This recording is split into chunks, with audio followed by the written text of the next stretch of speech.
யானையும் தேனீயும். ஒரு காட்டில் ஒரு தேனீ வசித்து வந்தது. அந்த தேனீக்கு தான் மட்டும் தான் இந்த காட்டில் மிகவும் அழகானவன் என்ற கர்வம் கொஞ்சம் அதிகமாகவே இருந்தது.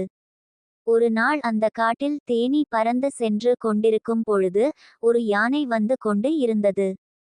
அப்பொழுது அந்த தேனீ யானையின் காதின் மீது அமர்ந்து யானையை நலம் விசாரித்து கொண்டு, யானையே, நீ இவ்வளவு குண்டாக இருக்கிறாய், என்னை பார், நான் எவ்வளவு மெலிதாக அழகாக இருக்கிறேன், என்னுடைய இந்த இறக்கைகள் என்னுடைய உடம்பிற்கு அழகினை கொடுக்கிறது என்று கூறி பெருமைப்பட்டு கொண்டது. அந்த நேரத்தில் தேனீ யானையிடம் கூறியது, ஆனால் உனக்கும் எனக்கும் ஒரு ஒற்றுமை உள்ளது. அது என்னவென்றால், உனக்கு நீண்ட தும்பிக்கையை உள்ளது. எனக்கு நீண்ட வாய் உள்ளது. ஆனால் என் வாயினால் நான் பூவில் உள்ள தேனை உறிஞ்சுவேன். உன்னால் அது முடியுமா என்று கேட்டு கேலி செய்தது. அந்த நேரத்தில் ஒரு பலத்த காற்று வீசியது. அந்த காற்றின் வேகத்தை யானை தாங்கிக் கொண்டது. ஆனால் தேனீயால் அந்த காற்றினை தாங்க முடியவில்லை.